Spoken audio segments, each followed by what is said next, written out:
Hola a todos, muy buenos días, espero que nos estén viendo bien. Gracias por conectarse a esta sesión informativa semanal de la Organización Panamericana de la Salud sobre la pandemia por COVID-19 en la región de las Américas. Soy Sebastián Oriel del Departamento de Comunicación de la OPS y esta sesión durará alrededor de una hora. Como cada semana, ya hemos recibido sus preguntas por correo electrónico y también podrán hacer preguntas en vivo y a través del chat mediante el botón Q y A. Les pedimos siempre incluir su nombre y medio de comunicación al enviarnos sus preguntas. También les recuerdo que contamos con interpretación simultánea al inglés, portugués y francés y que pueden optar por cualquiera de ellas dando clic en el botón Interpretation. Hoy la directora de la OPS, la doctora Carissa Etienne, les informará sobre la evolución de la pandemia en las Américas y también sobre la situación de la vacunación contra la COVID-19 en nuestra región. Acompañan a la doctora Etienne en la sesión de hoy el doctor Jarbas Barbosa, subdirector de la OPS, el doctor Ciro Ugarte, director de emergencias en salud en la OPS, y también el doctor Silvana Aldighieri, gerente de incidente para COVID-19 en la OPS. Ahora sí, entonces quisiera invitar a la doctora Etienne a que nos comparta sus palabras iniciales de esta sesión. Doctora Etienne. Thank you, Sebastian. Gracias, Sebastián. Y buenos días a todos ustedes. Muchas gracias por estar con nosotros acá en esta conferencia de prensa. La semana pasada, las Américas registró casi 1.500.000 nuevas infecciones de COVID y más de 26.000 muertes relacionadas con COVID, más que cualquier otra región en el mundo. En Norteamérica, Canadá está viendo un aumento en las infecciones por COVID, así como en las muertes relacionadas. En Estados Unidos, los casos han estado disminuyendo durante la última semana. Sin embargo, las muertes han estado en aumento. Durante el mismo periodo, México ha registrado una disminución en transmisión. Aunque las islas grandes del Caribe, como Puerto Rico, Cuba y la República Dominicana, han visto una tendencia a la disminución, la mayoría de las pequeñas islas del Caribe están experimentando lo contrario. Los hospitales en Santa Lucía están registrando escasez de personal y oxígeno y las hospitalizaciones siguen en aumento. Y en Bermuda, al igual que en muchos de los otros países y territorios, el agotamiento entre los trabajadores de la salud sigue siendo una inquietud a medida que los hospitales están sobrecargados de pacientes que sufren de COVID. La mayoría de los países en América Central y del Sur, con excepción de Belice, continúan viendo un descenso en las infecciones, aunque las muertes por COVID están en aumento en Brasil, Ecuador y Perú. Las vacunas tienen el poder de salvar vidas y cambiar el curso de la pandemia. Y entonces hoy quisiera darles una actualización sobre los esfuerzos de inmunización en las Américas. Más de 1.000 millones de dosis de vacunas de la COVID-19 se han administrado en nuestra región y el 35% de las personas de América Latina y el Caribe han sido plenamente vacunados contra COVID-19. Pero es importante señalar que la cobertura no es uniforme. Si bien Canadá, Chile, Uruguay y Puerto Rico han vacunado plenamente a más del 70% de su población, 10 países y territorios de nuestra región aún no han alcanzado ni el 20% de su población. Y en Haití, menos del 1% de la población han sido protegidos hasta este momento. La mayoría de los países siguen teniendo acceso limitado a las vacunas. Por lo tanto, nos alienta los anuncios que se hicieron la semana pasada durante la cumbre global de COVID-19, donde los líderes prometieron otras 850 millones de dosis de vacuna de COVID y donde el presidente Biden anunció que Estados Unidos mismo donará 500 millones de vacunas más a los países de bajo y mediano ingreso, trayendo las donaciones de Estados Unidos hasta este momento a más de 1.100 millones de dosis. En esa cumbre yo les dije a los participantes que superar esta pandemia se basa en tener las herramientas para prevenir, detectar y tratar COVID-19 y que debemos expandir la producción mundial de vacunas apalancando el conocimiento técnico y la capacidad de las regiones como la nuestra. Entre tanto, las donaciones de vacunas sigue siendo la forma más rápida de apoyar a los países de nuestra región. La OPS ha ayudado a COVAX a entregar 50 millones de dosis a nuestra región, incluyendo casi 14 millones de dosis donadas, y tenemos la capacidad de aumentar rápidamente el apoyo, de manera que instamos a los países a que no demoren en dar en dar sus donaciones, porque hay muchas vidas que dependen de ello hoy. De hecho, la OPS está haciendo todo lo que puede para acelerar las vacunaciones en nuestra región. En los próximos meses, la OPS trabajará de cerca con COVAX para entregar decenas de millones de dosis a nuestra región, muchas de las cuales han sido asignadas para países que no tienen cobertura vacunal, como Jamaica, Guatemala y Nicaragua. Nuestros equipos técnicos y de adquisiciones han estado trabajando muy de cerca con estos países para ayudarles a preparar a sus trabajadores de la salud y a los sistemas de salud para poder empezar a absorber y administrar estas vacunas rápidamente. Por ejemplo, estamos sobre el terreno en Haití ayudándole al país a aprovechar al máximo las vacunas que tiene y trabajando con los gobiernos de Haití, con el gobierno de Haití y también con los socios internacionales, las ONG, para planear asignaciones adicionales de suministro de vacuna que vendrá en los próximos meses. También se ha prestado atención especial a la captación de vacunas en áreas afectadas por el terremoto. Mirando hacia el futuro, tenemos que utilizar todas las estrategias posibles para tener más acceso a dosis. Nuestro fondo rotatorio ha estado en conversaciones con los fabricantes de vacunas para comprar vacunas de COVID adicionales a nombre de los Estados miembros para complementar los tratos bilaterales, las donaciones y las dosis que están recibiendo a través del mecanismo COVAX.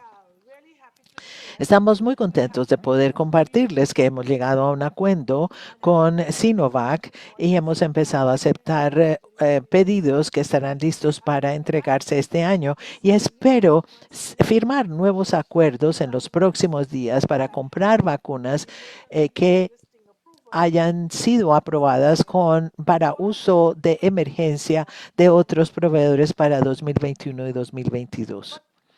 Pero administrar vacunas requiere más que solo tener dosis. Hoy por hoy necesitamos más jeringas a medida que las campañas de vacunación van en aumento. La OPS ya ha asegurado más de 150 millones de jeringas para nuestros Estados miembros, y el fondo rotatorio está trabajando para finalizar embarques para el resto de 2021 y consolidar los requisitos de demanda de los países en términos de jeringas y cajas seguras para 2022.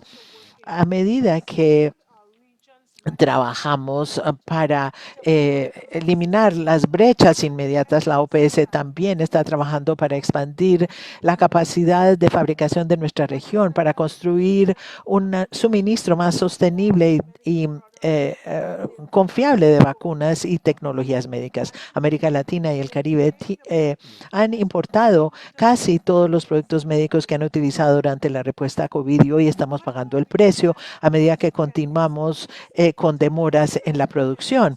Pero nuestra región tiene la capacidad y la pericia para disminuir nuestra dependencia en los proveedores mundiales. Después de revisar más de 30 propuestas, un comité de expertos externos e independientes seleccionaron 2 proyectos: el productor público, que es el Instituto de Tecnología de Inmunológicos Biomanguinhos, en la Fundación Osvaldo Cruz de Brasil, y la empresa privada Synergium Biotech de Argentina, para recibir apoyo técnico de la OPS y de la OMS para acelerar el desarrollo y producción de vacunas de ARN mensajero, que es la misma plataforma tecnológica utilizada por Pfizer y Moderna, pero será hecho en América Latina y el Caribe. Y esta es una iniciativa estratégica porque la tecnología de ARN mensajero también se puede utilizar para desarrollar otras vacunas contra virus para problemas de salud pública importantes de nuestra región como Zika, dengue y otros. Ambas instituciones tienen un récord muy largo de fabricación de vacunas y podrán aprovechar este legado para proteger a personas de toda la región de la amenaza de COVID y de futuros riesgos. Todas las vacunas producidas bajo esta iniciativa estarán disponibles a todos los países de América Latina y del Caribe a través del fondo rotatorio de la OPS, lo cual beneficiará a toda la región.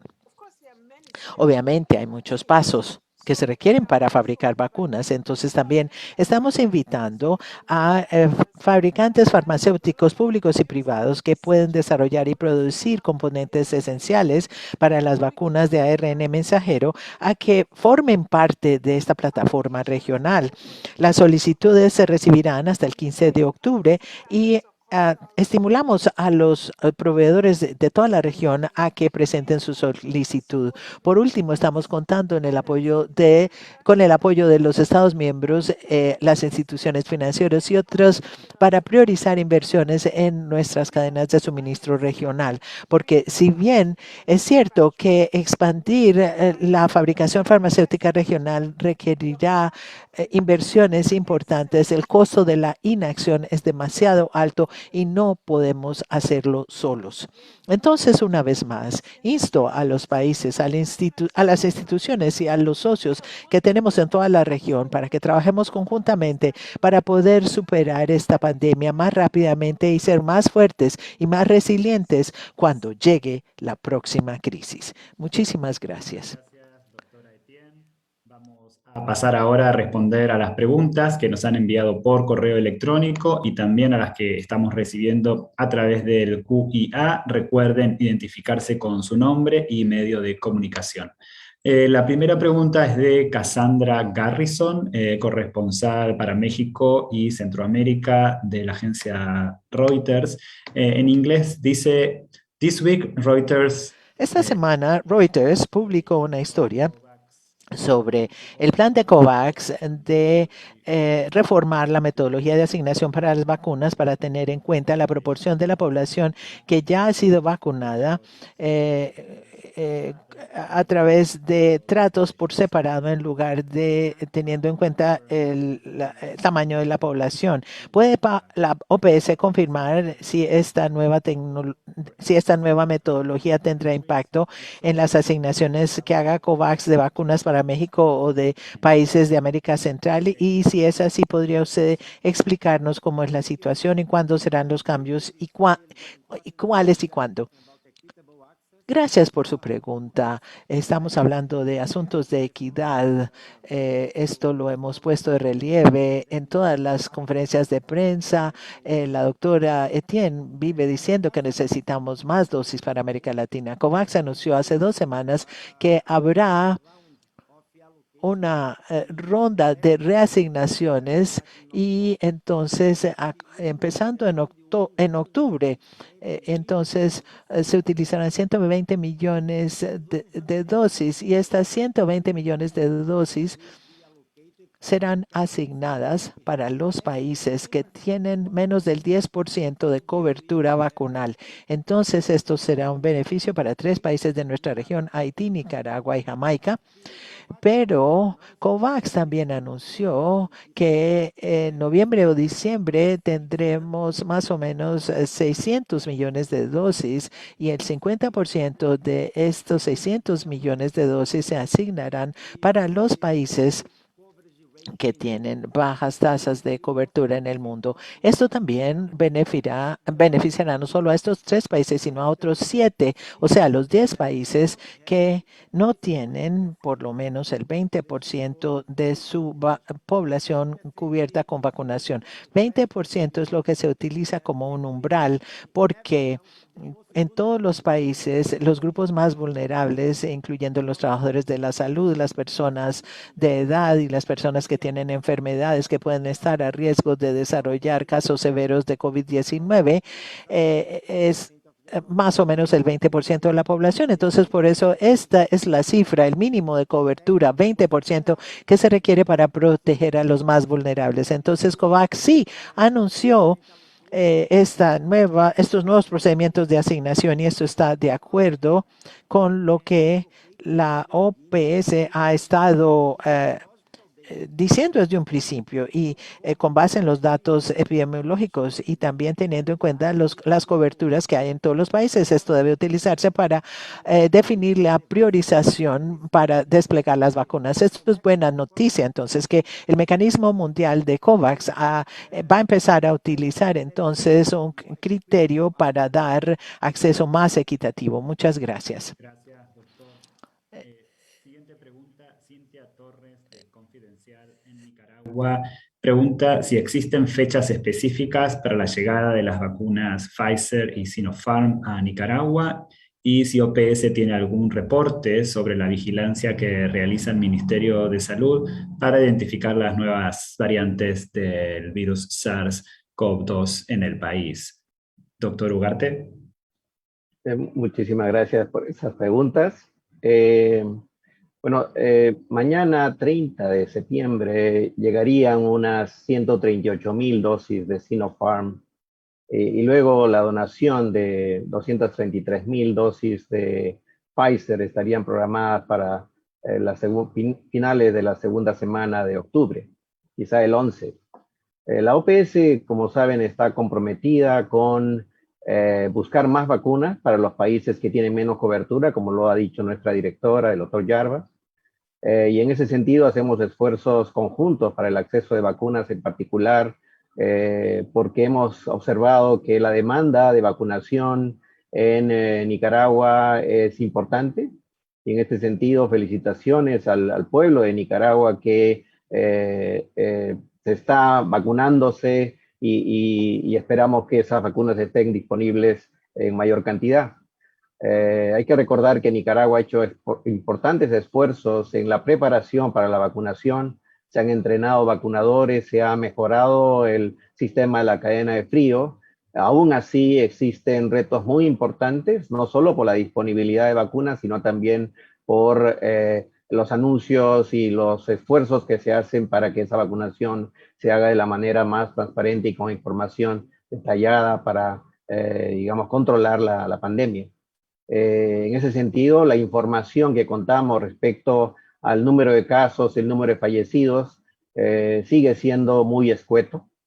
Y renovamos nuestro pedido para que la población en Nicaragua reciba información suficiente y estamos dispuestos a cooperar y apoyar en todos los sentidos para que Nicaragua controle la pandemia al mismo tiempo que incremente el número de vacunas que recibiría. Muchas gracias. Gracias, doctor. No sé si el doctor Aldilleri quisiera agregar algo sobre la pregunta de variantes en Nicaragua. Sí, sí, claro. Como parte de la cooperación técnica, la OPS ha enviado los insumos y reactivos necesarios para el tamizaje y la detección de variantes de preocupación del virus SARS-CoV-2, no solo a Nicaragua, sino por lo menos a 23 países y territorios de la región. Aunque en este momento no contamos con información sobre detección de variantes de interés o de preocupación en Nicaragua, sabemos que el Laboratorio de Salud Pública del Centro Nacional de Referencia está haciendo esfuerzos importantes para generar datos necesarios y críticos, no solo para vigilancia, pero también para la comunidad científica regional y global.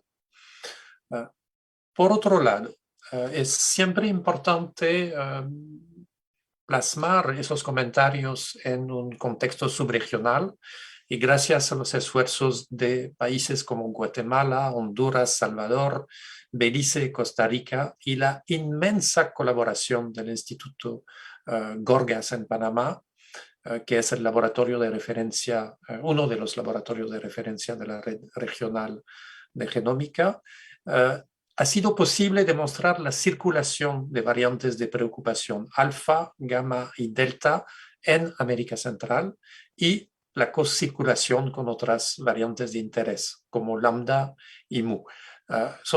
Quisiera destacar esa colaboración entre países de la subregión del Istmo Centroamericano. Y quisiera resaltar la importancia de mantener, fortalecer una vigilancia genómica sostenida que nos permita detectar a tiempo la introducción y la diseminación de diferentes variantes. Y, por supuesto, la OPS seguirá trabajando de manera muy cercana con todos los países y territorios con este objetivo. Gracias. Muchas gracias, doctor. Tenemos varias consultas sobre restricciones de viajes. Daniel Colling, de TN23 en Guatemala, Ángeles Cruz, de La Jornada en México, Irene Hartman, de Clarín Argentina, y también Villani Ragovir, de Newsroom en Guyana.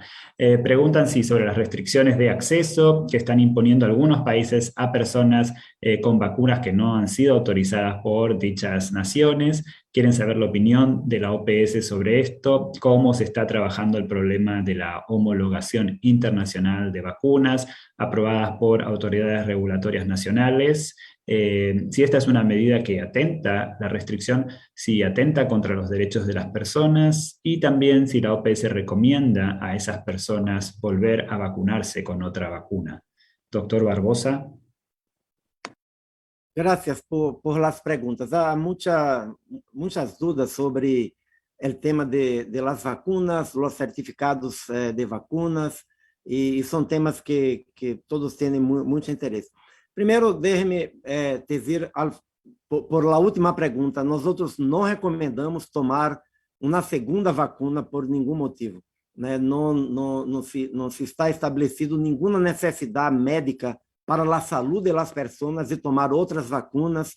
Não há estudos que garantizem que esse é procedimento seguro, então não recomendamos vacunar 2 vezes. Isso não é uma recomendação. Segundo, a OMS e a OPS não recomendam utilizar o tipo de vacuna que a pessoa ha tomado para estabelecer nenhuma barreira para os viajes de las pessoas. Esto não fornece nenhuma proteção adicional e pode ser, e é efetivamente, uma barreira para as pessoas. Em la reunião de nosso Conselho Diretivo, em la semana passada, por exemplo, os países aprovaram uma resolução onde muito claramente se habla de que o acesso às vacunas não deve ser utilizado como uma barreira, porque em um momento em que muitas pessoas não têm acesso a vacunas em nossa região, ou têm acesso somente a algumas vacunas e não a outras, estabelecer critérios, sem dúvida que é uma barreira que deve ser evitada. Essa é uma decisão que cada país tem que tomar. Nossa recomendação sempre é que não se utilize isto como uma barreira. Por último, eu creio que sempre também é muito importante subrayar a necessidade de ampliar o acesso. Em uma situação onde há tanta desigualdade no acesso, qualquer solicitude adicional sobre as vacunas pode ser uma barreira que incremente, que vai aumentar a inequidade de acesso de las pessoas. Assim que esperamos que os países possam seguir essas recomendações da OMS, da OPS, e não ter os certificados de vacuna ou a escolha por determinadas vacunas como se fuera um certificado para autorizar a entrada dos países. Por último, que no Regulamento Sanitário Internacional, a única vacuna que está estabelecida em regulamento que pode ser solicitada por um país para autorizar a entrada de um viajeiro internacional é a vacuna para fiebre amarilla. Então, nossa recomendação é que se amplie o acesso às vacunas em todos os países. Isso é melhor do que empezar a imponer barreiras que vão dificultar e vão segregar determinados países e pessoas. Gracias. Muchas gracias, doctor. Siguiente pregunta es de Emilia Wexler, de Clarín en Argentina. Dice que Argentina muestra un descenso marcado de casos desde hace 17 semanas. Dice que a razón de 1.500 diarios. Y pregunta si esto es un caso raro en la región porque Delta aún no es predominante y si creemos que Delta será predominante. Doctor Aldiguieri.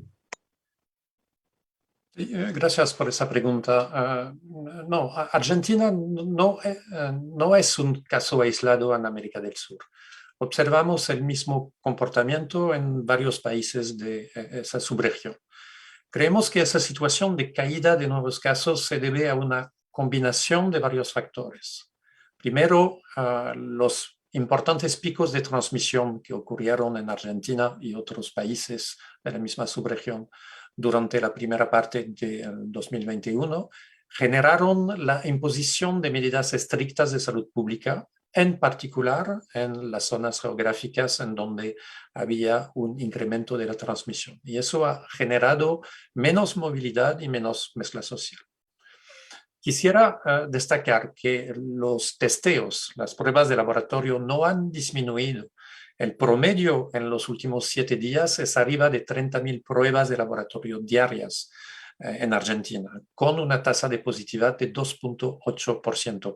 Entonces, Argentina tiene una foto clara de su situación con apoyo de laboratorio.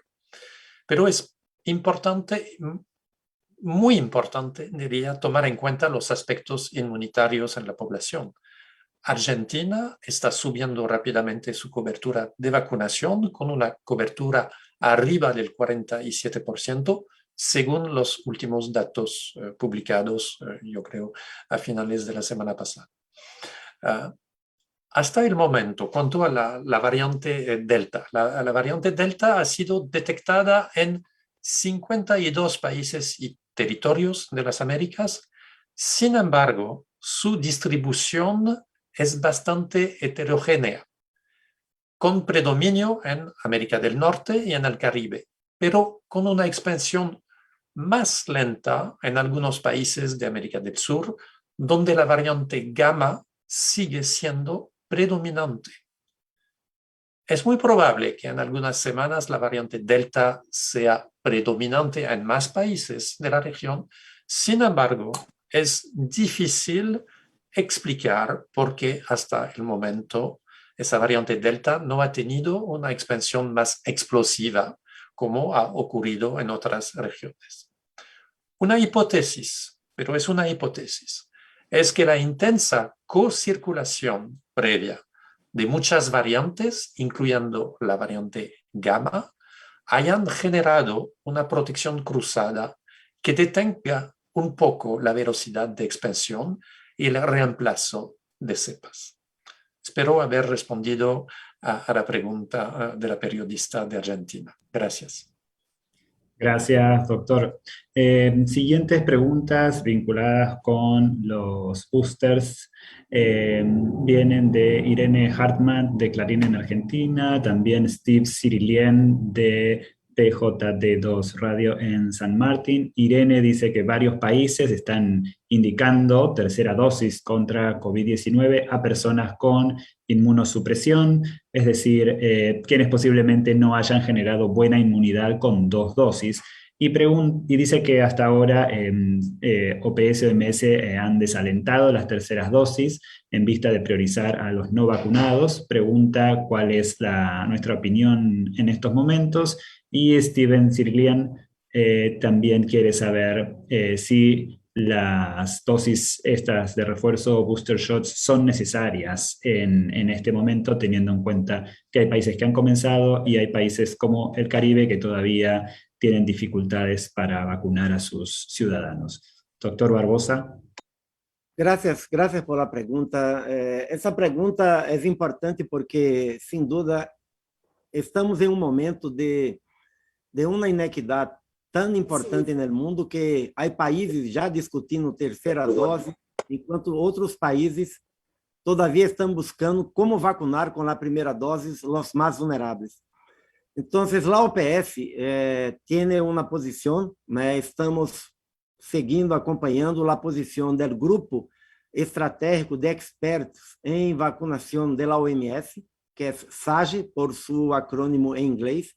Esse grupo está revisando todas as evidências de maneira muito cuidadosa, né? Porque não se pode tomar uma decisão como esta sem ter a evidência necessária para comprovar que efetivamente é necessário ter uma terceira dose. Segundo, que as vacunas têm comportamento, performance distintas. Então, não se pode falar que os dados para uma vacuna podem se aplicar para outras. É necessário ter dados para cada uma das vacunas. Como se comporta a proteção depois de 6 meses, de 8 meses para cada vacuna, como se está comportando em la vida real a efetividade dessas vacunas para cada uma delas, como é a disponibilidade de vacunas, porque como a quantidade é a mesma, se um país toma a decisão de aplicar uma terceira dose, vacunas que poderiam ser utilizadas para a primeira dose em grupos vulneráveis vão se estar utilizando para uma terceira dose, muitas vezes sem ter toda a evidência necessária. Então, o grupo SAGE está evaluando quase todas as semanas. Há algumas indicações que para algumas vacunas há uma redução ao largo do tempo de los anticuerpos protetores, pero há que confirmar se isso significa efetivamente uma redução da proteção. Há estudos que estão evaluando a efetividade para cada uma das vacunas. Há algumas informações que falam que para as pessoas que têm algum comprometimento em seu sistema imunológico, algumas vacunas não oferecem a proteção durante muito tempo, pero todo isso se está evaluando para se ter dados completos. Muitas vezes um estudo inicial necessita ser ampliado, necessita ter mais dados para que se pueda avançar com recomendações basadas em evidência. Também não temos dúvida que a principal prioridade hoje, em la região de América Latina e do Caribe, é alcançar uma alta cobertura com a vacinação para os grupos vulneráveis primeiro e depois para todos os grupos. Essa é a primeira prioridade. E vamos também fazer um recordatório que é muito importante. A vacuna tem duas ações, uma ação individual, mas também tem uma ação coletiva. Se a pessoa que toma a vacuna está em um meio, em uma cidade, em um estado, em uma província, onde há uma transmissão comunitária muito forte, esta pessoa pode ter um risco se seu sistema imunológico não respondeu bem à vacuna ou se perdeu a proteção durante um tempo.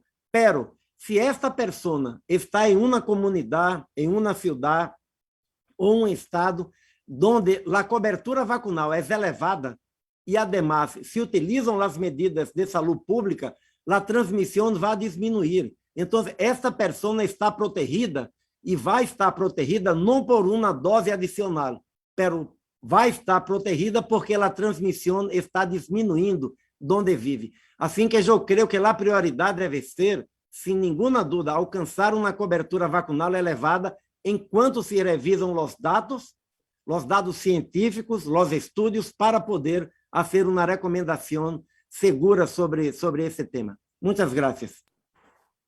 Gracias, doctor. Siguiente pregunta es de Michael Stott, editor del Financial Times para América Latina. En inglés pregunta, what should be the role of the... ¿Cuál debiera ser la función del sector privado en el sector sanitario en América Latina y el Caribe? Doctor Etienne. Gracias, Michael, por esta pregunta. El sector privado tiene una función importante por desempeñar, por ejemplo, para ofrecer las plataformas que son necesarias para generar y gestionar información esencial y también para liderar la innovación. El sector privado también ofrece medicamentos críticos y tecnologías esenciales que nos han permitido avanzar en gran medida en la salud.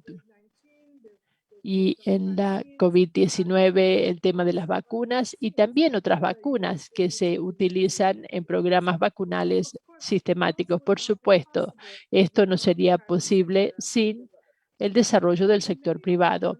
En muchos de nuestros países, los servicios de atención de la salud privados pueden complementar a los del sector público y así ampliar el acceso y la cobertura.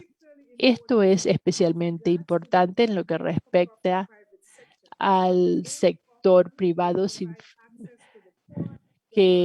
fines de lucro, que muchas veces le ofrece acceso a los vulnerables, a los pobres.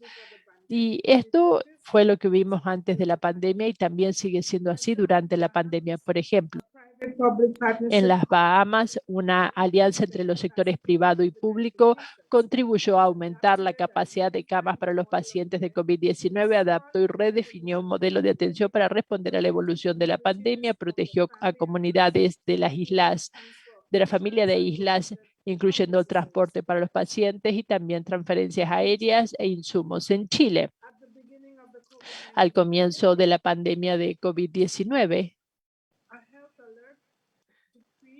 un decreto de alerta sanitario ordenó la coordinación de todas las camas críticas en el hospital en una red integrada de camas críticas bajo la gestión de las autoridades de salud nacionales y a través de la colaboración con diferentes partes interesadas y protocolos estandarizados, todas las camas críticas públicas o privadas en el país formaron una reserva única de camas que estaba al alcance de cualquier paciente en cualquier región de Chile. Hay otros ejemplos buenos de colaboración en varios países y hemos también trabajado estrechamente en alianzas con ONG en el despliegue de equipos médicos de emergencia, en el transporte y la logística y en otros ámbitos clave. Honestamente, creo que el sector privado es un socio clave en el futuro, en el periodo post-pandemia, para respaldar la transformación necesaria de los sistemas sanitarios sobre la base de un enfoque de atención de salud primario y para así propiciar la salud universal, fortalecer la capacidad de resistencia para confrontar así las nuevas pandemias y posibles catástrofes. Siguiente pregunta es de Henry Cárdenas, de la prensa en Panamá. Dice, ¿qué evaluación tiene la OPS del manejo de Panamá sobre la pandemia? Y pregunta también si sus análisis de la OPS, ¿qué reflejan del por qué la tercera ola de la COVID-19 no ha sido tan fuerte en Panamá, a pesar de la variante Delta, como en otros países que tienen cuartas y quintas olas? Doctor Aldiguieri. Sí, muchas gracias por esa pregunta desde Panamá. Primero, es siempre importante recordar que desde el inicio de la pandemia observamos un mosaico de perfiles epidemiológicos diferentes dentro de las mismas subregiones, por ejemplo, en el Istmo Centroamericano, pero también en diferentes perfiles en 3 niveles subnacionales. Hay diferencias importantes de comportamiento a nivel subnacional. En el caso de Panamá, yo quisiera destacar varios factores que hayan podido contribuir a un impacto menor de la pandemia durante los últimos meses.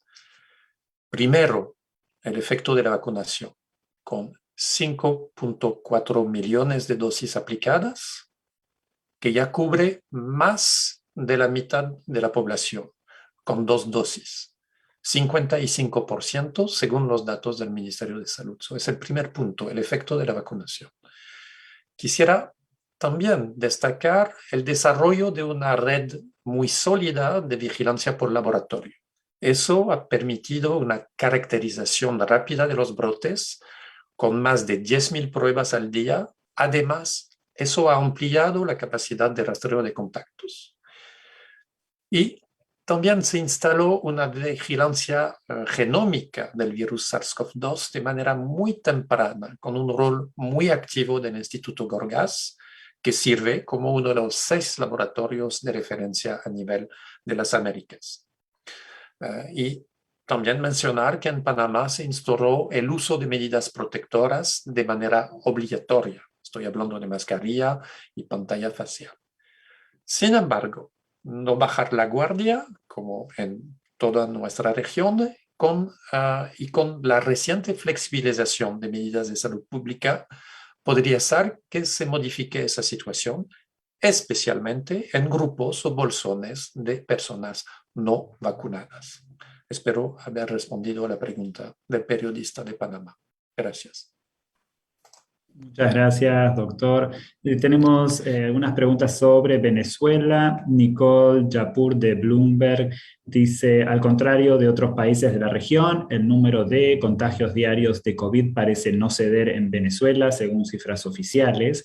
Y pregunta si podríamos ahondar un poco más sobre las razones, si está relacionado con la relativa lentitud, dice, con la que se inició la vacunación en el país y si la variante Delta tiene algo que ver. Y también Sami Martínez, periodista de Transparencia Venezuela, pregunta si tenemos detalles sobre la aplicación de las vacunas Sinovac que llegaron a Venezuela a principios de septiembre y también si sabemos cuántas personas han recibido esta vacuna y en qué estados del país.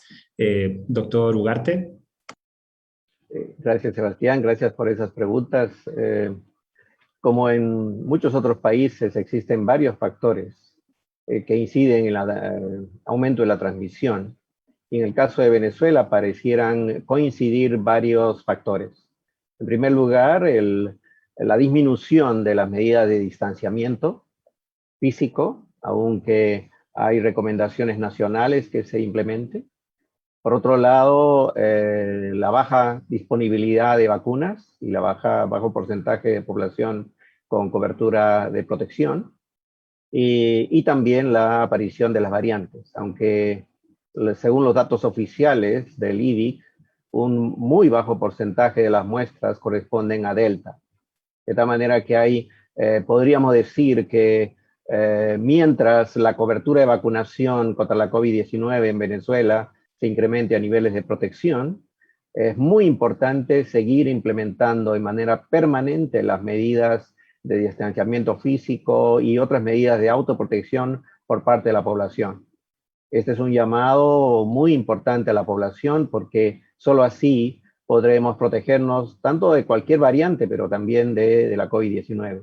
Aunque los servicios de salud de Venezuela no reportan que están saturados, todavía hay cierta capacidad. Esperemos que con esas medidas que se apliquen a nivel nacional, mantengamos esa posibilidad porque eso también contribuirá a reducir el número de fallecidos. Y efectivamente en Venezuela las curvas muestran una estabilidad o una tendencia leve al incremento en comparación con otros países de la región de América del Sur. Sin embargo, los números son significativamente menores en comparación con los que se reportan en otros países.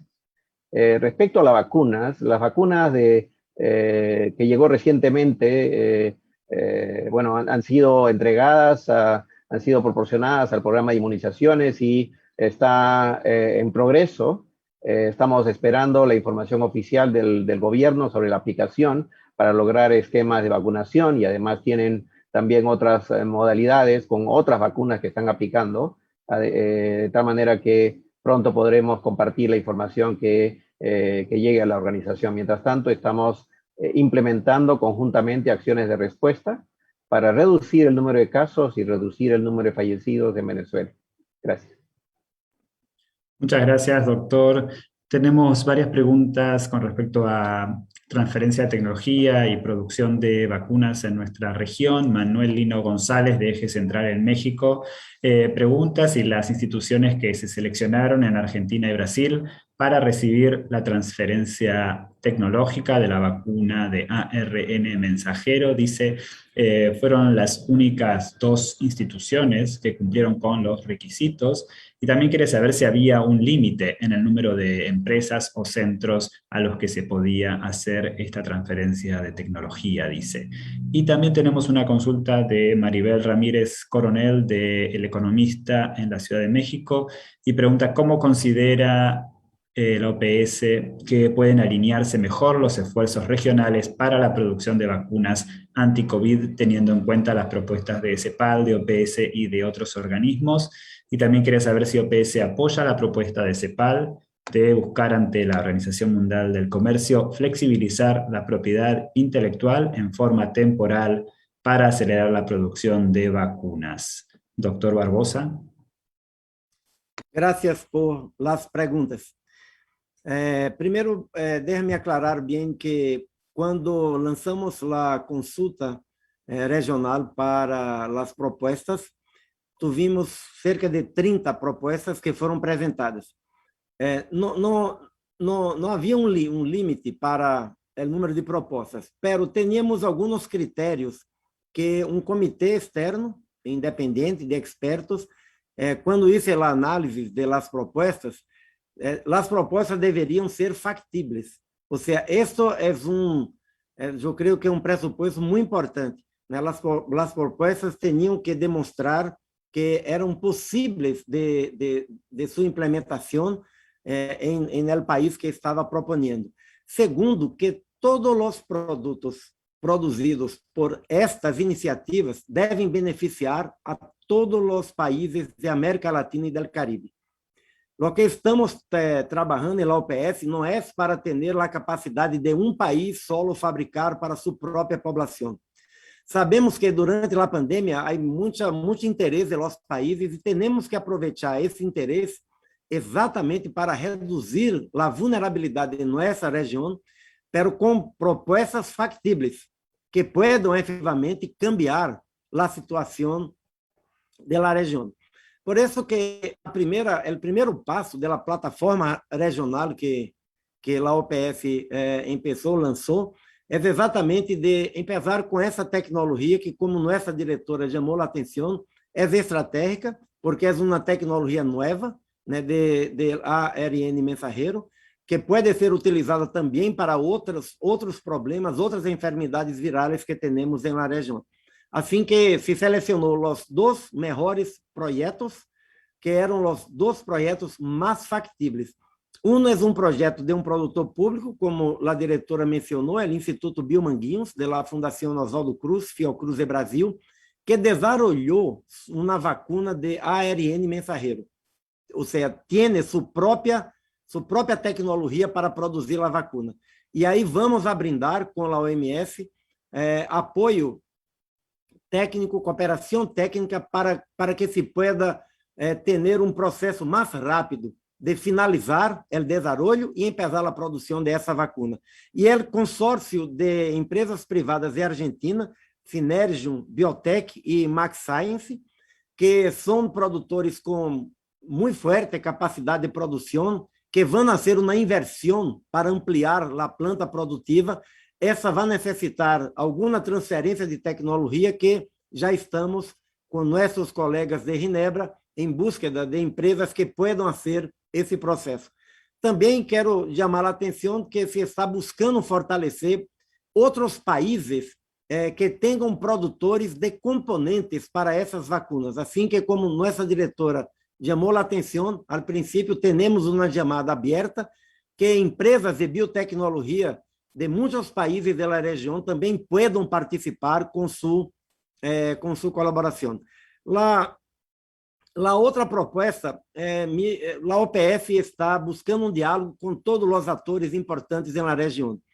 Tivemos, durante nosso conselho diretivo, e no momento que anunciamos os 2 projetos, invitamos ao Banco Interamericano del Desarrollo, por exemplo, para que pudesse anunciar sua disposição de apoiar com financiamento, com préstamos, os esforços da região para ter mais autonomia na produção de vacunas, de medicamentos e outros produtos para a saúde.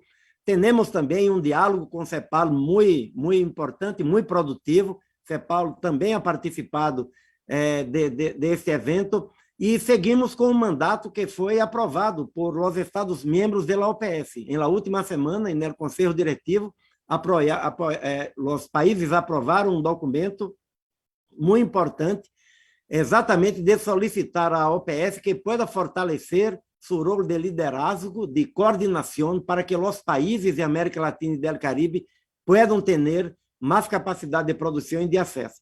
Seguro que apoiamos, porque é parte de muitas resoluções en la OMS y en la OPS que los países deben utilizar las flexibilidades que están propuestas en los acuerdos de propiedade intelectual de Doha, que se puedan utilizar las flexibilidades para fines de salud pública. Entonces, eso la OPS, sim, lo apoia porque há mandatos em la região para essa finalidade. Pero creemos que nesse momento, e particularmente para os produtos mais complexos, como vacunas de RNA, ARN mensajeiro, por exemplo, é necessário muito mais que solamente obter as licenças de produção. As licenças de produção são muito importantes, se os detentores das tecnologias los tienen, consideram, isso pode ser muito importante, mas também é importante fortalecer a capacidade de produção em la região. Porque se não temos a capacidade em la região, mesmo que os produtores, os detentores de las patentes tenham as licenças de utilização, nossa região poderia se quedar por detrás, porque não tem todavia a capacidade de produção. Assim que há que combinar em todos os aspectos, os temas regulatórios, os temas de la capacidade técnica, os temas de ter plantas produtivas com boas práticas de fabricação, ter a capacidade de fazer o câmbio do desenvolvimento para a produção, ou seja, estamos aí para apoiar os países em todos esses aspectos que são igualmente importantes para poder ter uma produção em América Latina e el Caribe. Gracias. Muchas gracias, doctor. Tenemos todavía varias preguntas para hacerles. La siguiente es de Kadim Joseph, editor de el Observer Media en Antigua y Barbuda. En inglés dice, Antigua and Barbuda has seen Antigua a sharp increase in y the number Barbuda ha visto una caída marcada en el número de muertes por COVID-19, con la muerte de 13 personas en el mes de septiembre. La OPS ha trabajado aquí con los funcionarios públicos y ¿qué consejo ofrece la organización para gestionar este tema tan preocupante? Doctor Aldiguieri, muchas gracias por esta pregunta sobre el Caribe Oriental. Me gustaría mencionar una actualización. Hace un par de días, nuestro equipo del Caribe, y voy aquí a abarcar toda la región del Caribe Oriental. En la mayor parte de los países del Caribe Oriental estamos observando una situación de transmisión de contagio comunitario con capacidad de respuesta limitada y un riesgo de que se saturen los servicios de salud ante la prevalencia de Delta. Hay prácticamente un alto número de casos que han sido notificados en las últimas semanas de septiembre, más con un aumento del 52% en comparación con agosto. Estos son datos de Barbados, Antigua y Barbuda, Dominica, Granada, Santa Lucía, San Kitts y Nevis, San Vicente y las Granadinas. Son más de 11.000 casos. Este aumento en el número de los casos se ha visto principalmente en personas que no han sido vacunadas contra la COVID-19. En la última semana, el aumento en el número de casos está siendo encabezado por San Vicente y las Granadinas, Santa Lucía y Antigua y Barbuda, y la tasa de hospitalización aumentó marcadamente en la mayor parte de los países del Caribe Oriental. En este contexto, una combinación más amplia de medidas es necesaria para poder limitar el contagio, tratar los casos y garantizar el control de la epidemia. El foco central debe ser la prevención y detección temprana de eventos de transmisión masiva potenciales. Y me gustaría destacar las recomendaciones de la Organización Panamericana de la Salud, que los individuos acepten la vacunación cuando se les ofrezca y que practiquen también las medidas preventorias. Y me gustaría también garantizar que a nuestros colegas del Caribe, que la Organización Panamericana de la Salud sigue brindando estuches de prueba, concentradores de prueba de laboratorio, además de la entrega y el envío de estos equipos médicos que han sido enviados para ayudar a los países en todos los aspectos de la respuesta. Muchas gracias. Gracias, doctor. Siguientes preguntas en el QIA, en el chat, Gisela Salomón de AP y también Daniel Politi del New York Times. Dicen, la doctora Etienne mencionó en sus palabras iniciales que han firmado un acuerdo con Sinovac. Si podríamos dar más detalles, cuántas vacunas, para qué países, a partir de cuándo, y también si pagarán los países a la OPS por estas vacunas. Doctor Barbosa. Gracias por las preguntas. Como nuestra directora ha anunciado, nosotros estamos trabajando en todas las áreas donde es posible para ampliar el acceso de los Estados miembros a las vacunas. Entonces, estamos trabajando con COVAX para acelerar los procesos, estamos buscando facilitar las donaciones, pero también establecemos esta posibilidad de adquisición directa de vacunas, o sea, es una compra, no es una donación. Los países que quieren pueden utilizar essa nueva alternativa de hacer la adquisición por el fondo rotatorio. El Banco Interamericano de Desarrollo está ofrecendo préstamos também a algunos países para que puedan hacer esa adquisición, pero es una adquisición directa del país por el fondo rotatorio. Todos los países que tienen interés pueden acceder a essas vacunas, todos los países de la región.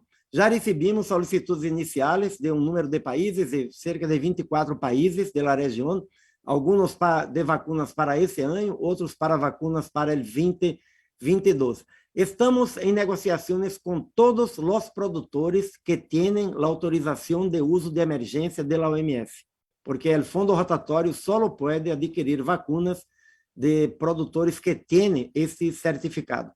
Já alcançamos cerrar o acordo, firmá-lo na semana passada com o produtor Sinovac, que ofereceu 8.500.000 doses para esse ano, todavia, e mais 80 milhões de doses para 2022. E estamos com uma negociação bastante avançada, provavelmente para firmar nessa semana ou na próxima semana, contra os 2 produtores que também han ofertado vacunas para o último trimestre de 2021 e para o ano 2022. Assim que isso está aberto para todos os países que queiram participar e queremos anunciar já muito brevemente o cierre, a firma com esses novos acordos que estamos em la fase final de concluir. Gracias. Gracias, doctor. Y ya estamos llegando al final de la sesión del día de hoy. Para la doctora Etienne, en inglés, la siguiente pregunta dice, Doctor Etienne, you said we must... Doctor Etienne, usted dijo que tenemos que superar esta pandemia muy rápidamente para prepararnos para la próxima crisis. ¿Qué está haciendo la OPS exactamente para superarse y prepararse? Doctor Etienne, muchas gracias por su pregunta. Como dijimos antes, la pandemia de la COVID puso de relieve cómo la salud, el desarrollo social, la economía están entrelazados. Es necesario que haya acceso universal a la salud. La COVID-19 también ha demostrado que necesitamos estar preparados para emergencias, una mayor capacidad para detectar y responder rápidamente a cualquier riesgo, y necesitamos poder proveer servicios de emergencia en el momento que se necesiten, y esto requerirá que se fortalezca la salud pública y sus sistemas, digitalizar los sistemas de información, etcétera. La vía hacia la recuperación de esta pandemia para controlar la transmisión sostenida y para ayudar a las personas a que vivan de nuevo y que, teniendo en cuenta los aspectos de salud mental, etcétera, requiere acciones concertadas. Y quiero mencionar 3 cosas. En primer lugar, controlar el contagio y la transmisión de COVID-19 y sus variantes, la vacunación a altos niveles de cobertura y mantener las medidas de salud pública. Esto es de extrema importancia. En segundo lugar, mantener la capacidad de los servicios de salud para manejar COVID-19, pero también enfocarse en otras prioridades. Y por último, también de gran importancia garantizar que haya acceso equitativo a vacunas seguras y efectivas, eficaces, que puedan aplicarse a todo el mundo. Hoy tenemos redes de servicios de salud que son centradas en los hospitales, en lugar de estar centradas en las personas y en las comunidades, se enfocan en generar recursos, se enfocan en la enfermedad en lugar de en el bienestar y en la salud holística de la persona. Esto tiene que cambiar, este modelo hay que cambiarlo para prepararnos para la próxima crisis. Tenemos que concentrarnos más bien en el primer nivel de atención, el nivel de atención primaria. Creemos que el 70% de las necesidades de salud de la población pueden manejarse con éxito a ese nivel primario de salud, y también las inversiones financieras a este primer nivel de salud sigue siendo una prioridad.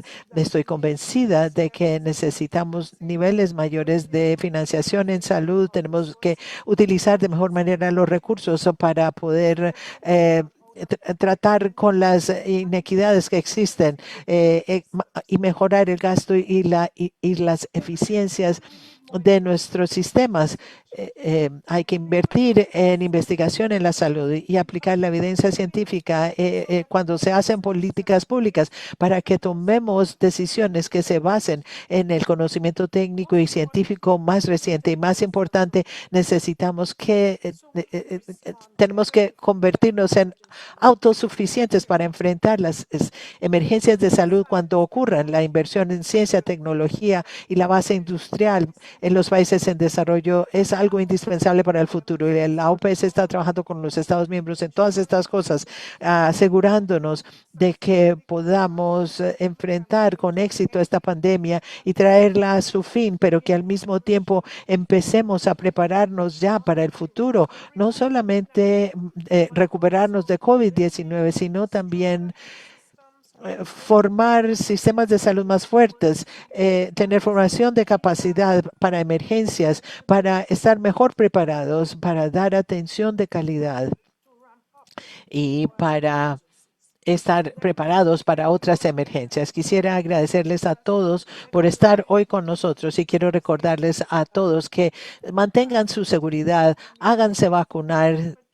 de inmediato, tan pronto como se les ofrezca, háganse vacunar. Y por favor, sigan cumpliendo y respetando las medidas de salud pública. Muchísimas gracias.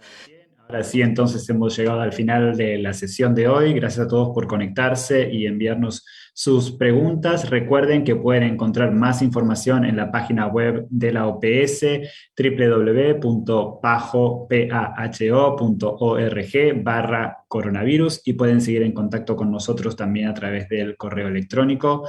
Nuevamente, muchas gracias por conectarse y sigamos cuidándonos. Saludos.